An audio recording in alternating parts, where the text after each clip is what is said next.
Hello there, everybody. It's HeroicLegend here. We're back playing the Pokemon TCGO. Yep. I forgot I bought actually a card pack recently, so I actually could have used the code, but I didn't remember to bring the code. Anyway, we got a product. That product, if we go to our collection and we check out packs. Oh, we have two actually. I think that's from. Oh, well. Regardless, I would only have Jaymer open this. I'm going to be opening it myself. Alright, from Rebel Clash, we have untradables, by the way. Ooh, Grubbin! I actually do like Grubbin. Binacle. Beware. Metachan, and a Metatite to go with. A Lampent, a neat water energy. Some Trubbish. He does, I'm sorry about this. And our... Ooh, Electivire. I actually do have quite a few Electabuzz, so... Alright, let's open the Vivid Voltage pack we got now. And opening up, we have... a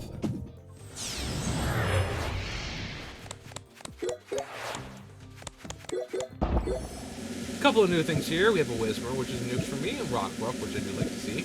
Oh, he's got a little buddy with him. That's very cute. Time Echo. Memory capsule. This card. Okay, it's a tool.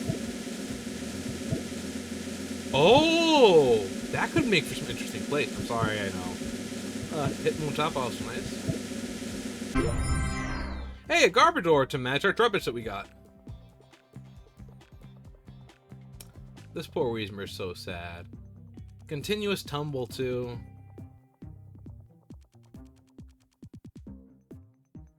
It can only do 40 damage, but you flip a coin until you get tail. Oh, until you get tails. That actually could be really nasty. But that's not all we have for you guys today. I did recently get another deck. I accumulated 500 points. So we have the Pokemon, the Sun and Moon Ultra.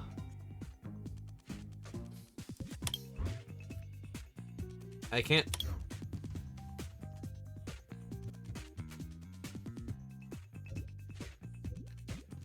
I actually cannot see. It's the Match Strike deck. It's the Cynthia deck. I haven't tested it out at all yet. I do want to use it against the people. My only problem is I want to use it against the trainers here so we can get stuff for it. But I also need to check it out. So, okay, so for this deck, again, pre-built deck, you get the deck box. You don't get any card sleeves, unfortunately, but you do get the Garchomp coin. We have 20 energy, 16 trainers, and 24 Pokemon. Of those Pokemon, we have Gible, who can easily ascend to Gabite, who can easily ascend to Garchomp. We have 2 Garchomps. We have 2 Gabites, 3 Gibles, and 2 Garchomps. We then have Riolu and Lucario. Very nice. Detect is really good at, kind of stalling out if you get lucky. Jab's just kind of there for, Oh, right, we should probably check out. So Ascension just literally lets me look up a Gabite, as long as I have a fighting energy correction. And then, if I do have that fighting energy, if I get 2 any type of energies, I can start using Slash. So I'm trying to save for whatever reason. And then after that, I can start using Quick Dive, if I slap another energy on there, or Royal Blaze, which does 200 damage after I play a Cynthia. Riolu here seems to just have protection and jabs. Jab, jab. 5 turns can take out a Pokemon, or 3 turns if it's weak to fighting. Missile Jab, 70. Its damage isn't affected by resistance, so a flat 70, which is very nice. I wonder if that also goes for weakness. Or it's just, no, it doesn't. It just says resistant. Ah, that's why I like the wording. Gotta pay attention to the wording in card games. Also, Precognitive Aura, once during your turn, before you attack, if you have a Garchomp in play, you may search your deck for a card and put it into your hand, then shuffle your deck. This is a good backup to have for Garchomp. Interesting. We have a Spirit Tomb. Lightless World, put 2 supporter cards from your discard pile into your hand. And Terrify, the defending Pokemon's basic Pokemon, it can attack during your opponent's next turn. We have a Hippopotas. 11th hour tackle. There are 3 or fewer cards in your hand. This attack does 30 more damage, so a nice 80 damage attack. if you're like just out of cards. Very costly attack though, but at least there's some nice bulk to it. Following that, we have Hippow Down, or as I like to call it, Hippow, or Hipdon, or Don Hippo. With a nice Sand Tomb, Fang Pokemon can't retreat. Interesting, that's very good for trapping in people. And Dust Cannon, which does 10 more damage for each fighting energy in your opponent's... Wait, for each energy in your opponent's active retreat cost. Very good for trapping in things. We have a Soul Rock, which has Double Draw and Solar Heat. 2 copies of this, of course. The Double Draw is nice. The Solar Heat, kind of okay. We have Young Goose, who can Scout. It's very useful, actually. And has some Takedown, which goes into a Gumshoe, which can identify and whap down. Oh, actually, that's really good, especially if my opponent's holding Pokemon. We have a Type Null, which I like. I wish we had Silvally as well. But Type Null has Merciless Strike, which is if the opponent's active Pokemon has any damage on it. This attack does 30 more damage. And Headbang, which is a 70 damage move. Very nice. Nice bulky mon. We have a big Malasada, which heals 20 and removes special condition. Only one of. We have the Escape Rope, which is active for a bench for me and my opponent, but my opponent switches first. And that's Ball to look out for basic Pokemon. A Pal Pad, which gets 2 supporters. A Rescue Stretcher, which I can put a Pokemon from my discard pile into my hand, or I can shuffle 3 Pokemon from my discard pile into my deck. Timer Ball with 2 coins for each head. You search your deck for an evolution Pokemon, reveal it, and then put it into your hand, then shuffle the deck. Cynthia, we have 2 of those. Shuffle your hand to your deck, then draw 6 cards. She's basically like a professor. Howl, who just gives us 3 cards. Looker, who gives us 3 cards from the bottom of the deck. Professor Kukui. Draw 2, and during this turn, your active Pokemon sacks do 20 more damage. The Escape Board, a tool. Retreat cost of the Pokemon this card is attached to is 1 less, and it can retreat even if it's asleep or paralyzed. I wonder if it keeps us fixed. And then, of course, we have the 20 energy. So that's this deck, and I'm kind of excited to check it out and play with it. It is one of these types, right? So actually, funny enough, this deck you cannot use against the trainer challenges, which I'm going to show you right now.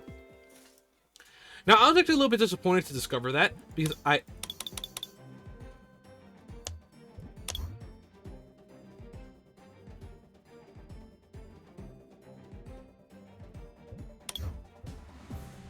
Oh, this is so I can use the Pokemon from the deck in, like, others.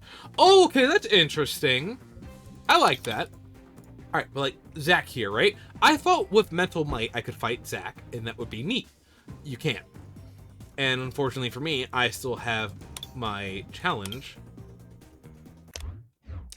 I messed up. Give me a second. I still have not done this challenge. I don't play this as often. I'm busy trying to, get through the DLC in Final Fantasy 14. I have very much been sleeping on it. I don't play it as often as I used to. A little bit of MMO burnout. You all know how it is. I am kind of curious how hard Zac's going to be, because I do want that. I want those from each of them, which is why I was actually very happy to get this. Once you get that, you could just keep fighting the AI and keep practicing getting better, seeing how well your luck is. It looks like I fight Mick twice? That's weird. And then you can go to, like, Platinum and City Championship, and I imagine they get harder and harder based on maybe even including more stars. I'm a little excited to, try it out. Try out the new deck, and I do want to try it out against the AI first. I would very much like to clear these off too, so maybe you'll join me for that whenever the next video goes up, or whatever, if the next video is a Pokemon TCGO. And yeah, I know it's very freaking formulaic of me. Oh, Heroic Legend, you always look at your deck and then do a battle in the next video. Trust me, I'm not a card game YouTuber. I'm a variety one, I guess you could call me.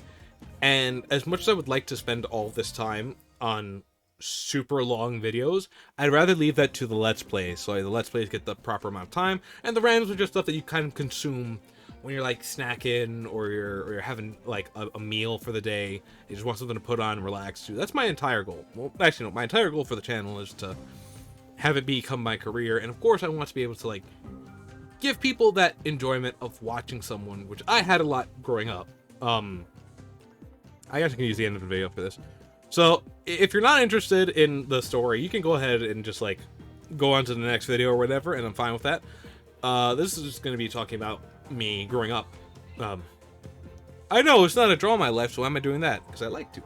Anyway, when I was very little, like when I was in elementary school and stuff, primary school for any UK fans, I used to not play games, really. I was very little at the time, and I didn't have any consoles all to myself back then, aka the Game Boy Color or just a Game Boy.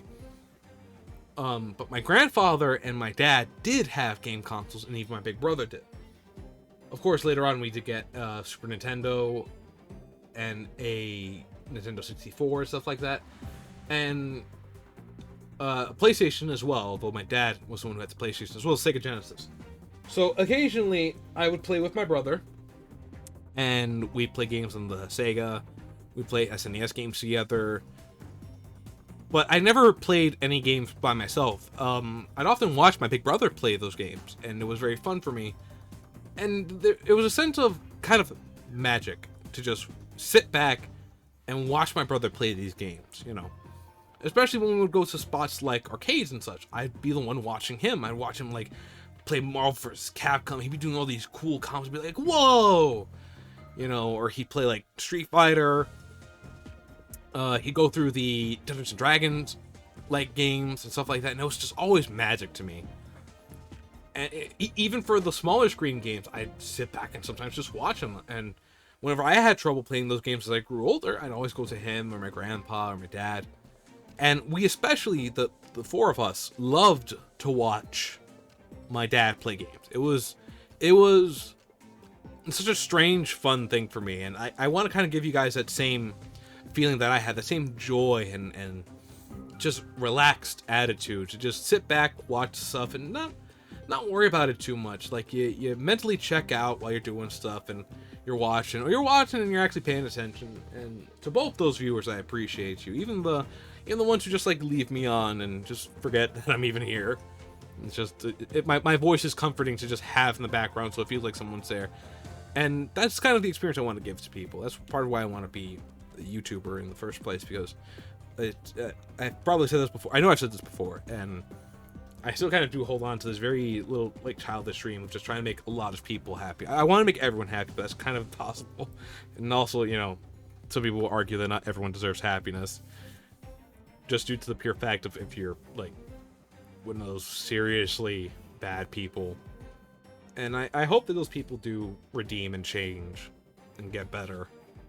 But I just want to give people that same kind of joy, and I feel like this is the best way to spread joy, you know. And of course, when I hope this video ages well, and when I'm like up there, hopefully, I want to be able to like do charity stuff and charity streams and everything under the sun, because I want to be able to use the wealth I've accumulated to help not only my family but those around me and those in need.